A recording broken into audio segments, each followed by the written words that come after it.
ผมมีใจให้จอนแล้วใส่ใจเด้อบ่ได้ใส่คำน้องเป็นคนโตดำน้องบ่คนงามที่อายหวังเขาบ่ได้จริงจังถ้ามาพบกันน้องเพราะว่าบ่ผิดหวังเจ้าจะได้ทุกอย่างยกเว้นเงินกับสบายดีหมดสุคนวันนี้มาพบกับผมอีกแล้วนะครับเอกรอสเซเว่นคือวันนี้เขาจะมาตามคำเรียกร้องของ FC นะครับเห็นเขาคอมเมนต์มาว่าอยากให้ค่อย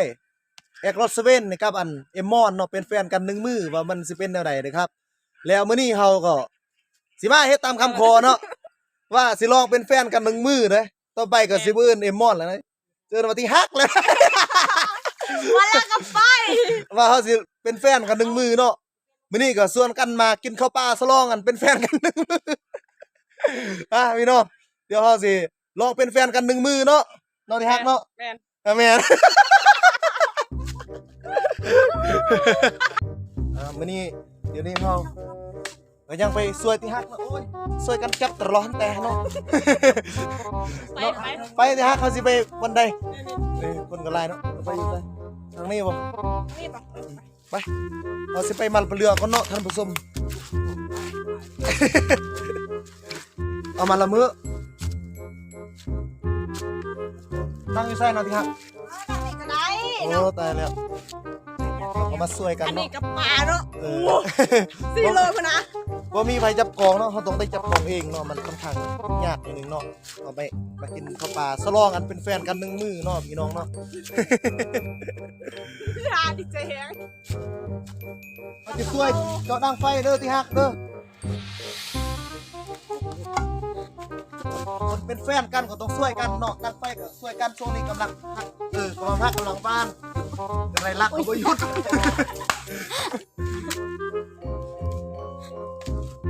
โอ้ยถูกพี่จ้ะLala yang ngobrolnya ada di nih. นี่ปลาเรานะครับนี่ของเบาเลยสิครับ Tadi kan selang. ซื้อให้ที่ฮักเนาะลูกน้อย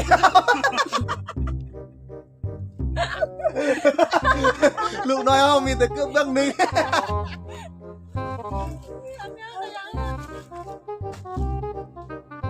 ไปบ่ที่ฮักมีแต่ใจให้จอนแล้ววันเชยไรลักแต่มา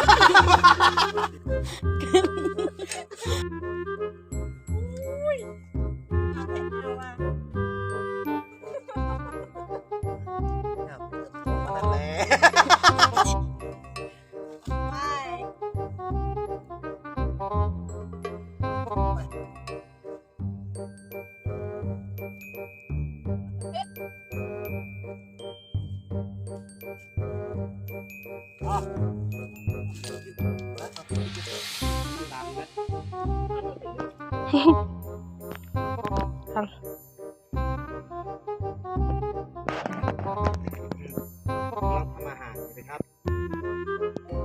กระทาคนเป็นแฟนกันเนาะเฮ็ดงานก็ต้องช่วยกันช่วงนี้กำลังฮักก็มาฮักกันมา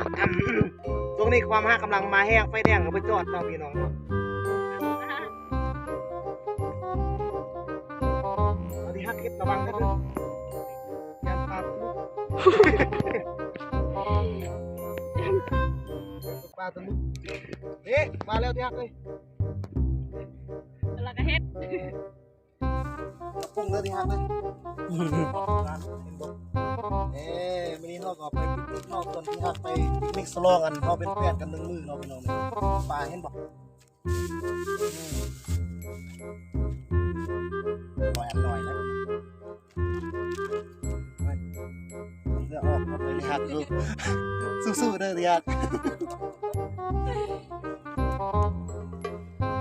นำได้ระบอสักที่ฮักมีอันเขาติดล็อกเนาะโอ้ผมมีกับญาติแน่นำในเบิดมันสมมติเอาได้ดีฮักเลยระวังตกในฮันเอียบ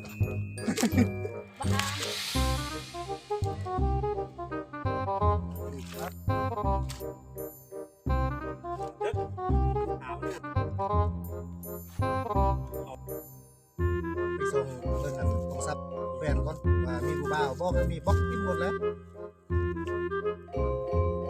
เขาก็ฟังเพลงตามสไตล์คนเป็นแฟนกันแล้วพี่น้อง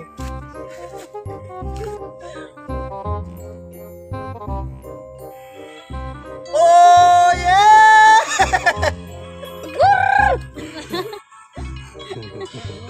อะ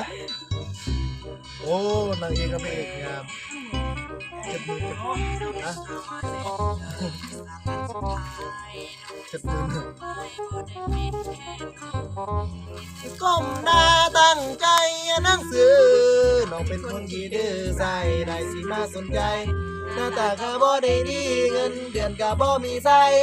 เอาเงินเรียนเป็นไงนี่ก็รักอีหลี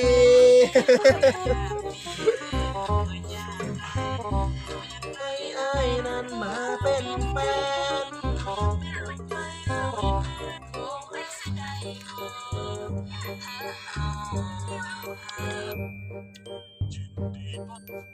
เดี๋ยวจะบ่เมียน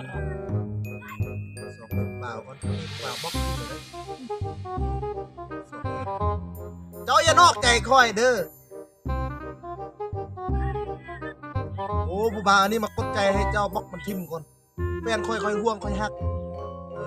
บล็อกเบอร์ผู้บ่าวนี่ทิมก่อนมันมากดใจให้เจ้ามื้อหน้าคันมันยังกดใจอีกหนึ่งค่อยไปเตะตูดมันเด้อ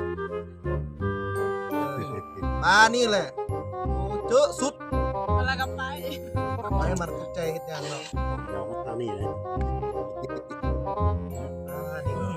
นี่สิปุ้ยละบาดนี้มาเด้อทุกคนเด้อมากินข้าวก่อนครับตามภาษาคนเป็นแฟนกันเนาะกินข้าวก็ต้องติดกันหน่อยนึงกินหวานกันไปแม่งกินเราหลายๆว่าไปพี่น้องเลี้ยงให้มันใหญ่ให้มันอิ่มเนาะเป็นคืนจนกอด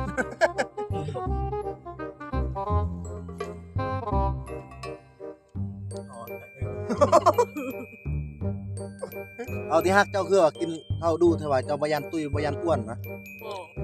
บยันว่าบยันตุยบยันอ้วน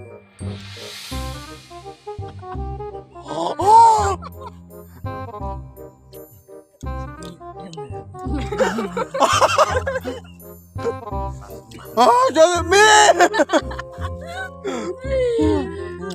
คนที่ฮักกินเจอสบี เผ็ดขออ่านตบหอมน้ำตาอะไรก็ว่าฟุ้นเขาตาความมากำลังมาแห้ง ไปเรียกเราคน เฮ้ย กินนะแม่ แค่ปมกินนะ กินคนเดียวไปกิน สิเจอเฮ็ดหยังโอแฟนกันนี่สิเจอจะรักเกียดกันเฮ็ดหยังเอา โอ้แฟนกันกับเพื่อนแล้วจะกินคนเดียวกินกิน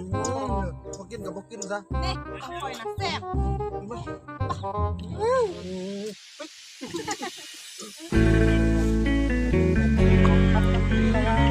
เก็บยางไว้ในกล้ำมือเรียงเนาะเบ็ดแม่น